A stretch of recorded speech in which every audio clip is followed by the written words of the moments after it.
अस्सलाम वालेकुम एवरीवन, कैसे हैं आप सब? उम्मीद करती हूँ आप सब अच्छे होंगे। तो आज की जो वीडियो होने वाली है वो है जंगे उहूद 700 वर्सेस 3000 का ही कुछ है जिसमें कोहिस्तानी ने अपने टाइटल में डाला है।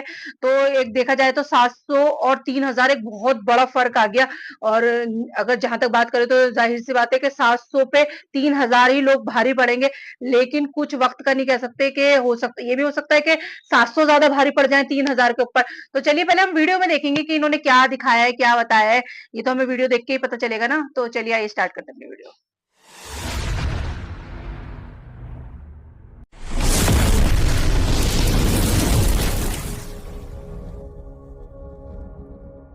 बदर में बुरी तरह शिकस्त के बाद मक्का के काफिरों ने 3000 लोगों की फौज तैयार की और मुसलमानों पर हमले के लिए मक्का से रवाना हुए।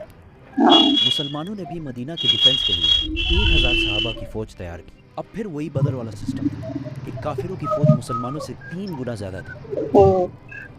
Not a big deal, right? Yes, but इस बार मक्का वालों की फौज में एक यंग और टैलेंटेड लड़का और भी था जिसका नाम था खालिद।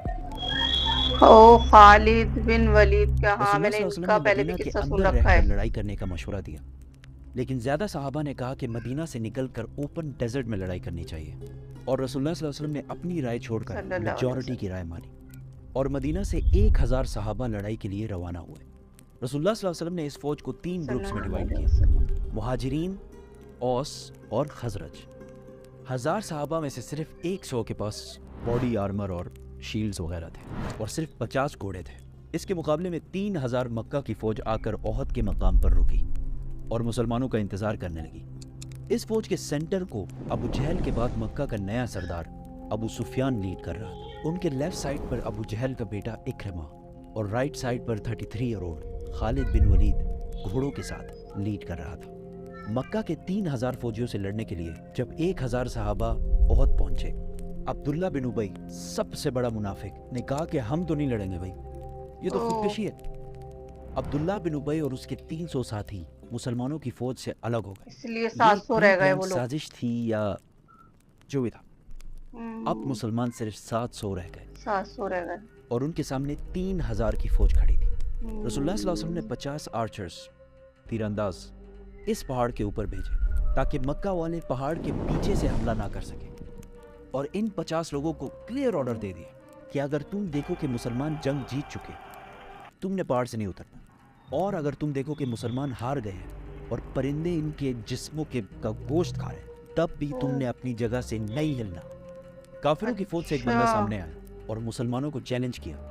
हजरत अली ने जाके उसको, फिर उसका भाई सामने आया और हजरत हमजा ने उसको भी खत्म कर दिया। फिर वहां से आते गए और मुसलमान सारों को मारते रहे। इसी के साथ दोनों फौजों ने हमला कर दिया। पहले लड़ाई थोड़ी सख्त हुई, लेकिन आहिस्ता आहिस्ता सहाबा उनको क्रश करते गए और मक्का वाले हौसला हारने लगे और थोड़ी सी लड़ाई के बाद बदर की तरह मैदान से भागने लगे। क्लियरली ये लग रहा था कि मुसलमान जंग जीत चुके हैं। इसीलिए पहाड़ पर खड़े 50 आर्चर्स में से 41 जीत की एक्साइटमेंट में पहाड़ छोड़कर माल इकट्ठा करने के लिए नीचे उतर और पहाड़ के ऊपर सिर्फ 9 तीरंदाज रह गए। और एग्जैक्ट इसी टाइम का खालिद बिन वलीद इंतजार कर रहे। जैसे ही वो नीचे उतरे, खालिद अपने घुड़सवारों को लेकर पहाड़ के पीछे से लाइटनिंग स्पीड के साथ बढ़े। अब the game was completely changed. मुसलमान जीती हुई जंग के बजाय दो फौजों के दरमियान में फंस गए थे और आहिस्ता आहिस्ता बहुत सारे सहाबा शहीद होने लगे और मुसलमानों के मेन जनरल हजरत हमजा को एक हबशी गुलाम वाहशी ने शहीद कर दिया। And to make it even worse, दोनों फौजों से लड़ने के दौरान वहाँ एक अफवाह फैल गई कि मोहम्मद सल्लल्लाहु अलैहि वसल्लम को भी शहीद कर दिया गया। और ये अफवाह इसलिए फैली कि जब खालिद बिन वलीद पहाड़ के पीछे से हमला कर रहे थे तो उनके एक ग्रुप ने मोहम्मद सल्लल्लाहु अलैहि वसल्लम के कैंप पर हमला कर दिया और उस टाइम वहाँ पर रसूलुल्लाह के प्रोटेक्शन के लिए सिर्फ 9 लोग मौजूद थे। लड़ाई यहाँ तक गई कि रसूलुल्लाह सल्लल्लाहु अलैहि वसल्लम का दांत शहीद हुआ, लेकिन हज़रत तलहा और बाकी सहाबा ने उनको बचाए रखा। 9 डिफेंडर्स में से 7 जब शहीद हुए तो काफिरों को लगा कि उन्होंने रसूलुल्लाह को भी शहीद कर दिया, क्योंकि उन्होंने मसअब बिन उमैर को शहीद किया था, जिनकी सूरत रसूलुल्लाह सल्लल्लाहु अलैहि वसल्लम से बहुत मिलती जुलती। इतने में मुसलमानों की फौज किसी तरह वहाँ से निकल कर पीछे हटी और रसूलुल्लाह सल्लल्लाहु अलैहि वसल्लम को प्रोटेक्ट करके पहाड़ के ऊपर ले गई और पहाड़ के ऊपर दोबारा फॉर्मेशन बनाई और लड़ाई के लिए बिल्कुल रेडी हो गई। मक्का वालों के घोड़े पहाड़ पर चढ़ नहीं सकते थे और बगैर घोड़ों की उनकी स्पीड बहुत स्लो होती और मुसलमान इन पर बहुत तीर बरसाते। तो अबू सुफियान ने फैसला किया कि बस इतना काफ़ी है, हम बस यहाँ से वापस मक्का चले जाएंगे। जाने से पहले अबू सुफियान ने हज़रत उमर से पूछा कि क्या हमने मोहम्मद को कत्ल कर लिया है? तो हज़रत उमर ने कहा कि नहीं, वो बिल्कुल ठीक है और ये जो तुम कह रहे हो वो सुन रहे हैं।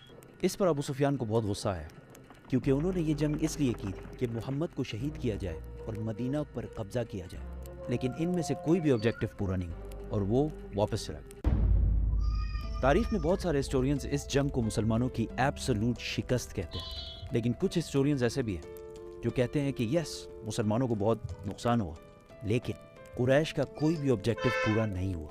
इस जंग से मुसलमानों को बहुत नुकसान हुआ, लेकिन एक चीज़ मुसलमानों ने इससे सीखी कि जंग के दौरान कभी भी अपने लीडर के ऑर्डर के खिलाफ नहीं जाना। और सही फिर बात आने है। वाले सालों में बड़े बड़े सुपर पावर्स के साथ इनकी लड़ाई में कभी भी मुसलमानों ने किसी भी लीडर की खिलाफ वर्जी नहीं की। मक्का की फौज वापस तो चली गई, लेकिन इस बार अबू सुफियान ने पूरे अरब से 10,000 की फौज जमा करके मुसलमानों पर हमले की तैयारी शुरू कर दी। तो ये थी वीडियो और आज की वीडियो बहुत इन्फॉर्मेटिव थी और जैसे कि हमें पता चला कि मुसलमानों को ऑर्डर दिया गया था कि आप लोगों को इस पहाड़ पे जाके खड़े हो जाना है और वहां से उतरना नहीं है, चाहे कुछ भी हो जाए, चाहे हम जंग जीते या हारे या जो भी हो जाए, लेकिन आप लोगों को उतरना नहीं है। लेकिन मुसलमानों को लगा कि हम लोग जंग जीत रहे हैं, वो उस एक्साइटमेंट में नीचे पीछे से निकल के 40 लोग उतर के नीचे आ गए और जिस वजह से वो लोग फिर हारने लगे मुसलमान। और जो जो जंग करने आए थे उनका ये गोल था कि वो हमारे नबी मोहम्मद सल्लल्लाहु अलैहि वसल्लम को मारना चाहते थे और मक्का पे अपना कब्जा करना चाहते थे, लेकिन हालांकि वो इस चीज में कामयाब नहीं हुए। तो इस उससे तो अगर देखा जाए तो 700 लोग 3000 पे कहीं ना कहीं भारी पड़े, लेकिन मुसलमानों को इससे नुकसान भी बहुत हुआ। तो उनको अपने लीडर की बात माननी चाहिए थी, जो कि वो उन लोगों ने मतलब मानी नहीं। वो एक्साइटमेंट खुश हो गए कि हम शायद जीत गए, लेकिन अगर वो अपने लीडर की बात मानते तो शायद मुसलमानों को इतना नुकसान नहीं होता। तो गाइज ये था मेरा रिएक्शन। आई होप आपको वीडियो पसंद आए। वीडियो पसंद आए तो लाइक करना, शेयर करना, कमेंट करके बताना कैसी लगी वीडियो। तो चलिए मिलते हैं नेक्स्ट वीडियो में। अल्लाह हाफिज।